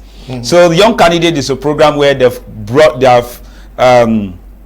bring together young politicians from different political parties. All of them are vying to become either parliamentarians or municipal councillors.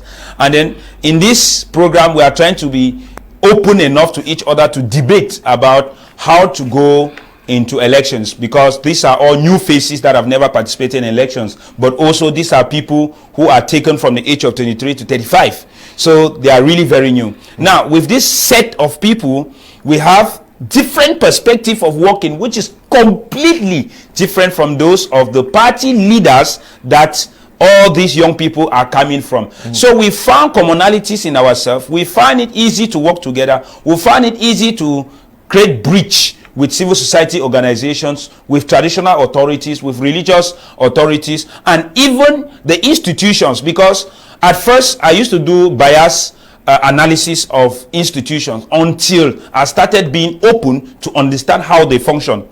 It could have been very difficult for the Fabrice Leonard of 2019 to take his time, go to Electoral and find out how they organize voter registration. Until I had to ask myself, but I go to TV and then I talk about the inabilities of Electoral. I have never gone to Electoral to find out what is happening. So I had to evaluate myself and say, no, this is wrong.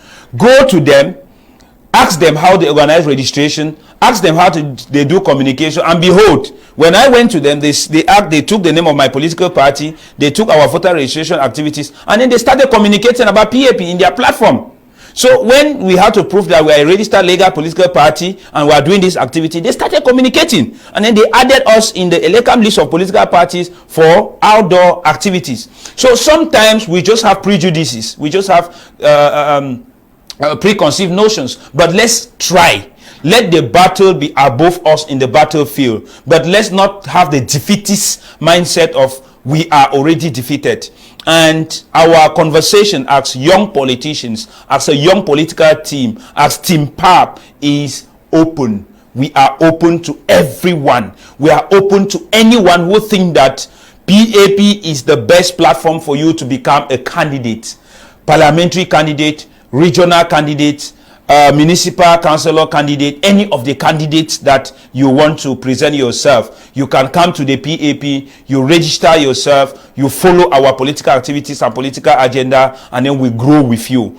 As far as the presidential candidate is concerned, this is reserved for the party to decide. But it is open for all local elections for this kind of persons to come, because we are talking about large number of people and constituency representation. So our discussion is also open. If Dr. Professor Apostle Ambe Valentine says, I want to stand as parliamentary candidate for Bonaberi, that is very popular there, because I know if he stands there, I'm not seeing anybody that would defeat him to become a parliamentarian. Why not? Our platform is open, just like any other civil society member, like Mr. Andium Emmanuel or Mr. Andimancho or Professor Mark Anthony. Any of these people with whom we collaborate in the media and even out of media. If you feel that you want to stand as a candidate in our platform, it is open. We are open to religious authorities. There was someone who asked a question whether if you are a local preacher, you can stand as a candidate. Legally, in the constitution, there is no hindrance for such a person. You are a citizen like any other citizen. We have full political rights to enjoy. Do not limit yourself because you have chosen a profession and you think that the profession prohibits you. No.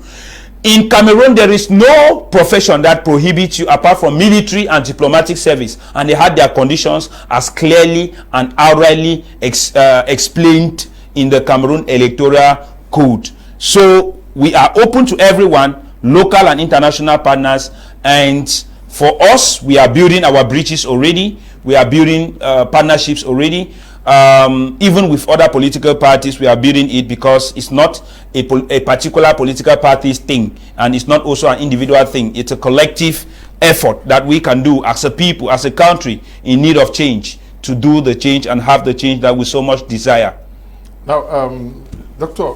Apostle Ambe, we are 2024, April already. Yeah. How much time do we still have? Can you remind us I think we have 4 months remaining, exactly 4 months for voters registration to end, because voters registration is 1st of January to the 31st of August for every year.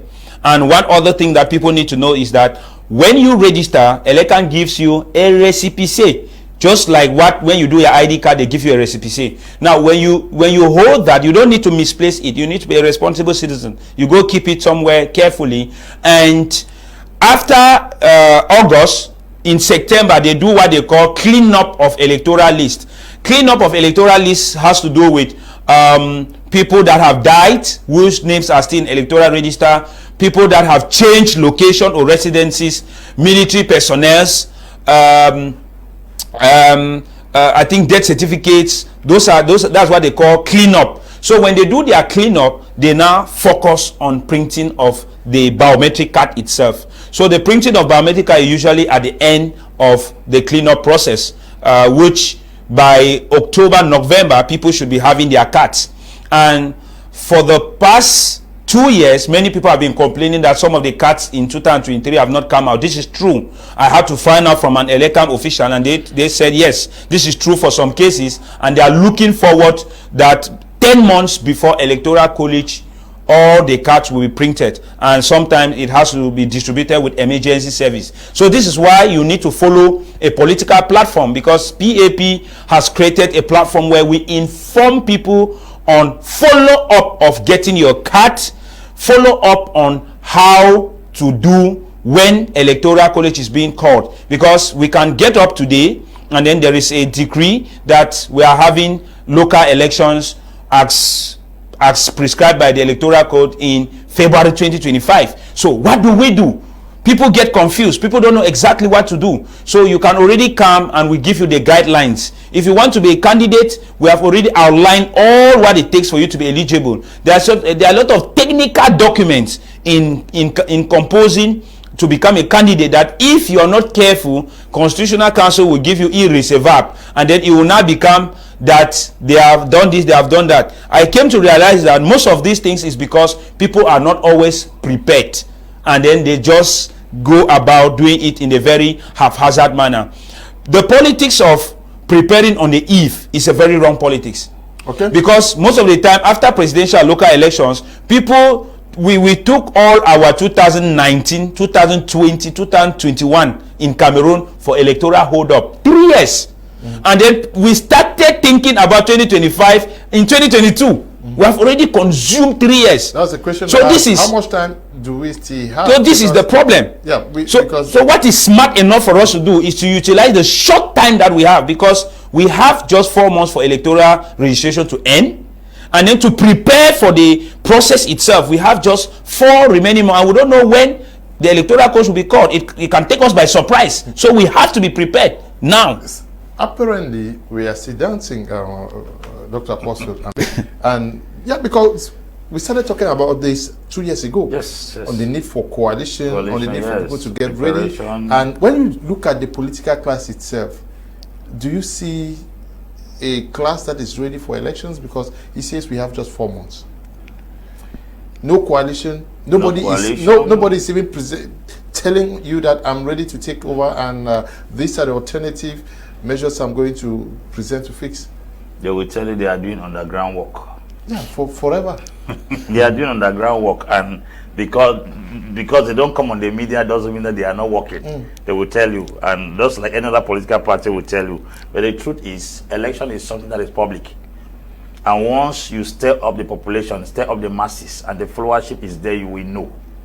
Because the reaction of the masses, as a matter of fact, Cameroon is not like a country preparing for elections next year. The atmosphere is too dead, too cool. Do you know that nobody is distinguishing themselves and then making the moves and pulling? Yeah, that's what I'm trying to say. Do you know that Cameroonians were more involved in the presidential election of Nigeria than any other elections? That's because the elections had fire. They follow it went everywhere in Nigeria, Trump, and affected Nigeria and its neighbors until everybody was so involved. When Ruto was to be elected president of Kenya, the theme of the election, the atmosphere was charged until Cameroonians were involved into Bashir becoming president. The fire in Senegal was so hot until it affected even the other countries. I don't know if people in Central Africa know that there's an election in Cameroon next year. I don't even know if Nigerians. I have not seen any Nigerian blogger talking about elections in Cameroon, even on social media, like we did last year. Cameroonian bloggers, Nigerian bloggers, churches everywhere, you could feel the fire of the election in the atmosphere. But yeah, it looks like there's no election next year. As a matter of fact, I am aware that there's election in South Sudan this year. And the fire in the atmosphere is even somehow too hot as compared to the elections in Cameroon. So I think the electoral class, the people who are supposed to go in for elections, they have not stirred up the masses to really be involved in these so-called elections coming up, and they have a lot of work to do, and that time is not even there, because I don't see how you're going to start putting 4 months to register. I don't see how you're going to put in instead of 12 months to go in for elections. The time is too short. But what I think, there's another thing, Pastor Ambe, without cutting you, what I always want to emphasize is the fact that because you guys are going to be running for coalition. Exactly. Yeah. We have 7,700,000 plus registered according to Elecam statistics. If we preach to people to the extent that we can have 6 million or 6.5 out of this 7 million effectively vote, there will even be a change. I believe so, because there is no magic that we are going to do to have up to 5 million people within 4 months. This is out of question. But now, the local election calendar, it is what the electoral code says. We don't know what is in the mind of those managing the executive arm of the government in Yaoundé. This is another issue, because remember in 2018, the mandates of parliamentarians and mayors who took office in 2013 expired in 2018, and by presidential prerogative provided by the constitution, the mandate were extended twice for 24 months.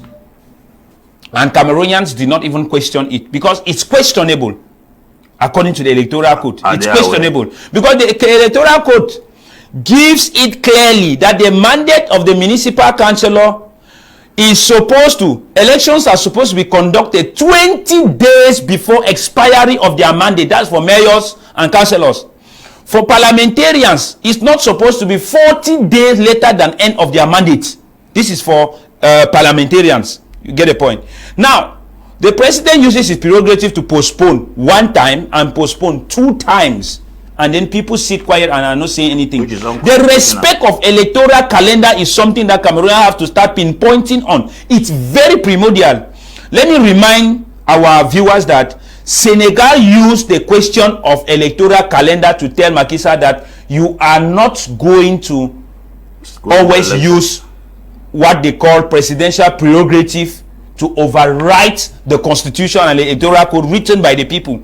So this is a very key thing, and I want Cameroonians to look at the issue of electoral calendar, and then to also look at the issue of focusing on those who are already registered to have their cards, and when they have these cards, to form a very strong network of voters, vote protection, and the mechanism of protecting votes and surveillance, and also keeping close eyes on Electoral and Constitutional Council, making them to understand that rigging at the level of the council or rigging at the level of the constituency or at the level of presidential elections will cost us a lot as a country. Yep. These are just the basic things that if people know, we will have a long way to go. I want us to stay with the preparedness of political parties and possible civil society actors that could make the difference. Almost everybody is still planning. It's like you want to write GCE in 2 months and you're still joking around. Want to start reading on the exactly 1 month to GCE. I said one thing on this platform some years ago. I said the preparation for the next presidential election should start the day the last elections were read. Every party that wants to actually really have a place in the future elections should start preparing immediately the result of the previous elections are read. And that is what all the political parties in this country were supposed to have been doing by then. Not actually doing public campaign, because there is a time they give them to start carrying out campaign. But I think underground work was supposed to have been done, sensitization, talking to the people, relocating to different environments in the country, bringing to the awareness of the masses that there's an existence of such a party like this. Because I can tell you, like what Fabrice said earlier, do you know Cameroonians don't even know how many political parties are in this country? And they don't even know which political party is eligible to go in for elections, or which one is eligible to go for presidential elections. You may be surprised tomorrow to hear that we have 370 political parties in this country. Not up to 10 or 15 are eligible to go in for elections. What is the constitution saying for a party? Because some people are in a political party envisaging to vote a presidential candidate who does not have the eligibility to contest for presidential elections. Exactly. What does it take a party to start a presidential election? Exactly. What qualifies the party to start a municipal election? Exactly. What does it take a candidate to be qualified as a presidential or a municipal or a regional councillor or a municipal councillor or a mayor? These are some of the things that we are supposed to go about educating people, because many people just feel insufficient, unqualified. Some feel like they are not even among the class of people, and then some believe that some people have been called and selected as politicians, that those responsibilities are meant for them. And then this somebody is very wrong mindset. Also believe that for you to vote, it means you're a politician. No, this is wrong. Vote because you're a politician.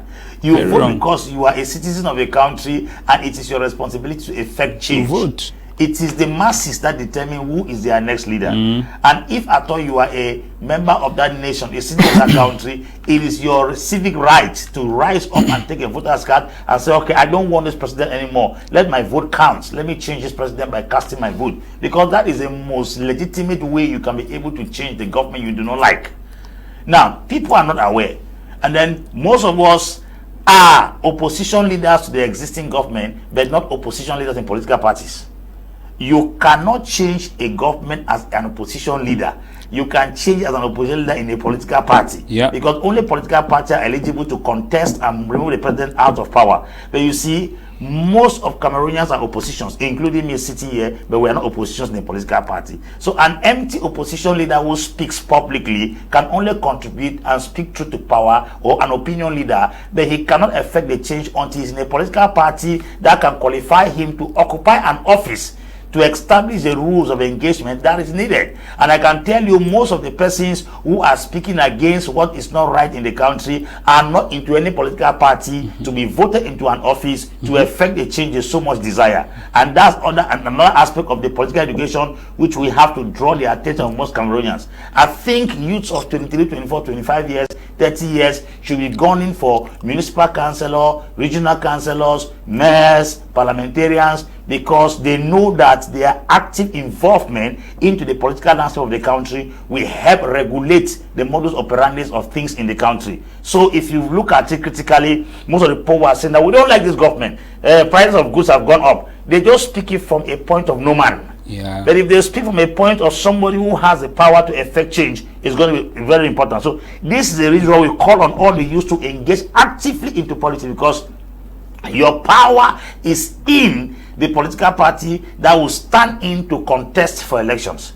For instance, tomorrow I'm not in any political party, and I point out all the wrong things of the government in question. What at the end of the day, it is the party that will be voted that will stay in power. It's not my grumbling, it's not my murmuring, it's not my complaint, it's not my nagging. That will not solve any problem. It is somebody who has decided to join either PAP, PCRN, MRC, SDF, or CPDM that will be able to go to the polling station and stand as a candidate to effect the change. So let us not just be opposition leaders, let us be opposition leaders in political parties so that we can actually effect the change with so much desire.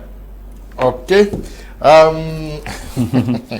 So young persons who are watching us this night, you certainly would have a word for them. What will you tell them? I will tell my fellow young people that to do politics, you have to be courageous.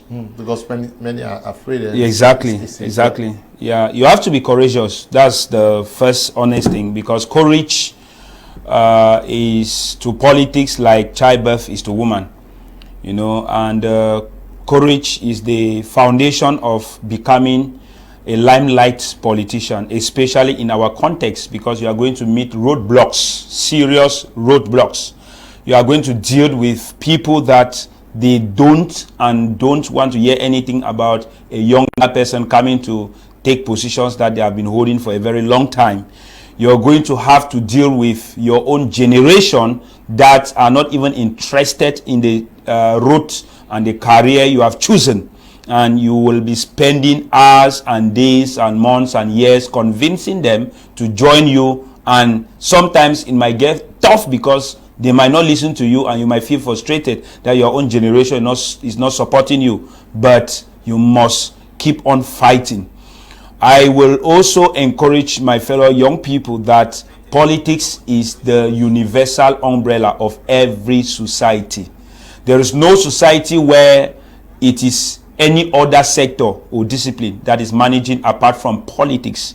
That's why politics is the only thing that defines the relationship between the state and the people, and the state is part of the people. So if you will part of your responsibility to a people, abandon it to them, they use it anyhow. You don't have the legal and the moral and the legitimate right to complain. But if you want to be part of that process of how to define, how to change, how to make it happen, then you yourself could become the hero that the people want.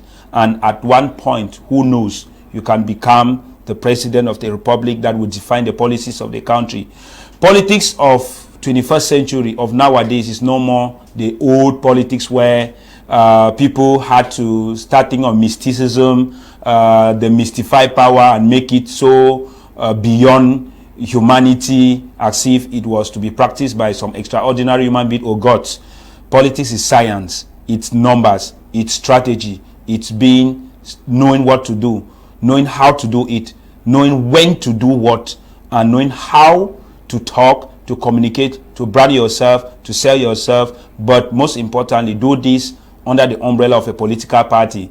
Do not be some of these young people who run left and right, just making a lot of analysis on TV stations and on social media, but do not have political parties. There you're confusing people. So people will want to follow you. People want you to lead them, but you can only lead them under the platform of a political organization. Yep. We are also calling on young people to join us on the field for voters registration. We have 4 months remaining. We want to use it effectively. And after that, join us on the trainings to follow up on how election take place. Dr. Apostle, Thank you. We have 4 months.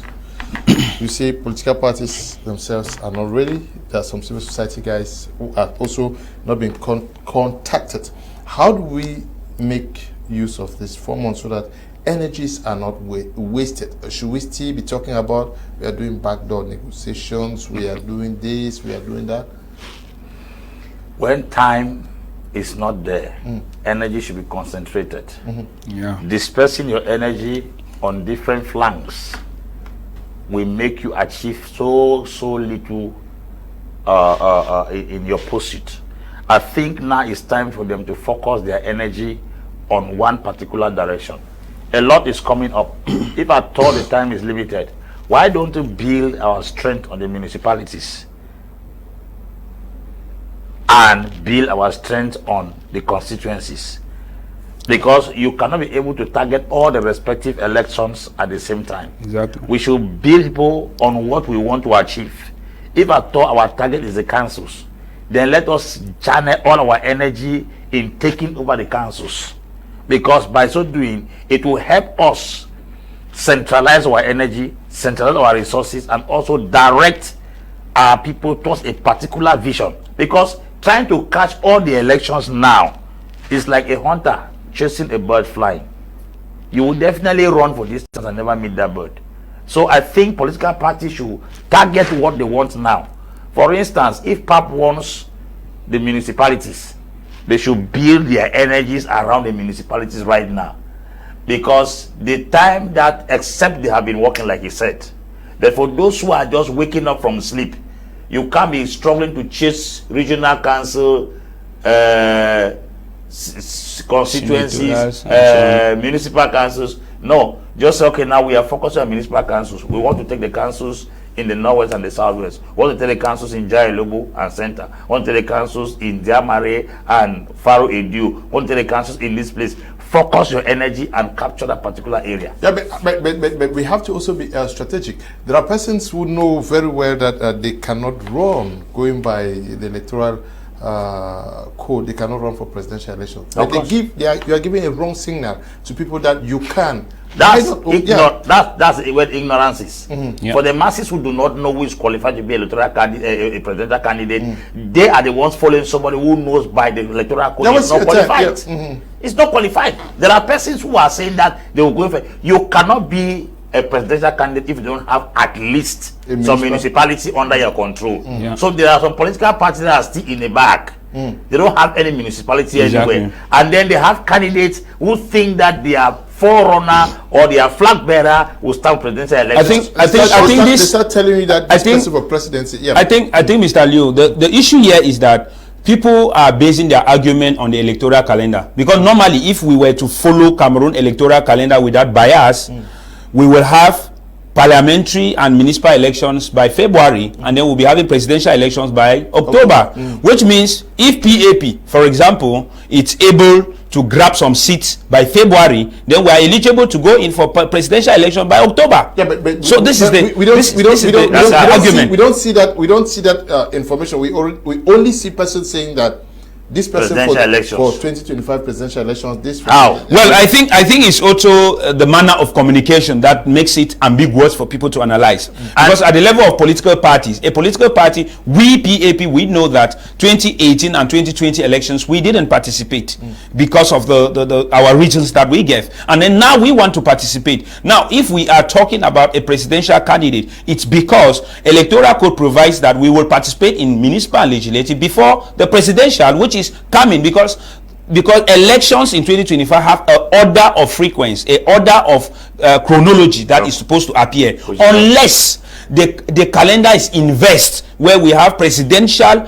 before the local elections, that parties now have to sit and absolutely decide on the question of coalition. Parties not already start anticipating and looking for a plan A and plan B, because sincerely we may leave the people at a loss. Yes, of course. Persons will mobilize all their energy hoping that people cannot be in a political party when they are not even sure their candidate is eligible for presidential elections. Yeah. By now, they should be aware that their party member or flag bearer is eligible for presidential elections. So that we don't waste energies. Yes. Yeah. Why not start looking at, okay, if I am not running, who is the best person I can stand? Those formations are done already. Because there are parties for now, they already know if they are going for presidential elections or not. Yes, this now, is true. If at all my party is not eligible for presidential election, am I going to remain indolent or reluctant in participating in the elections? No. I should look for somebody with, that's where the coalition comes in now. I think what you're saying is very pertinent, and yes. I think that political parties have been doing that. But like I said again, people are looking at, because political parties, you know, a political party, before they come together, there's the issue of agenda, and then there's the issue of ideology, and then the issue of leaders.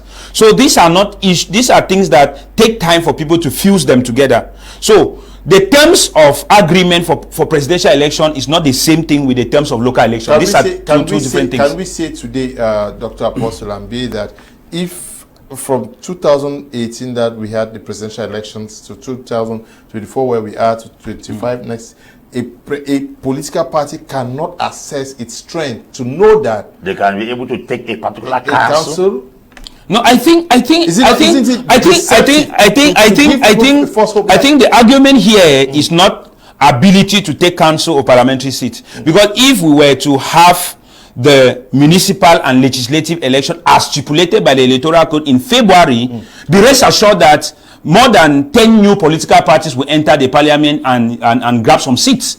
We'll add to the 7 that are existing already. And then this party will be sure to participate in presidential election, given the fact that one of the rules is for the party to have either a council seat or a parliamentary seat, and be able to pay more than 30 million, and be able to pay 30 million also. You know, so all other factors are the only factor which is an institutional factor is the factor of having parliamentary seat or having municipal councils. This factor is only determined by the confirmation of the 2020 February local elections or its postponement. So this is where it leaves political party in an unequal situation, because if in PAP we are doing an analysis of whether we should go on coalition on the basis of presidential election is in October, but we are first of all looking at a situation where municipal and legislative elections are in February.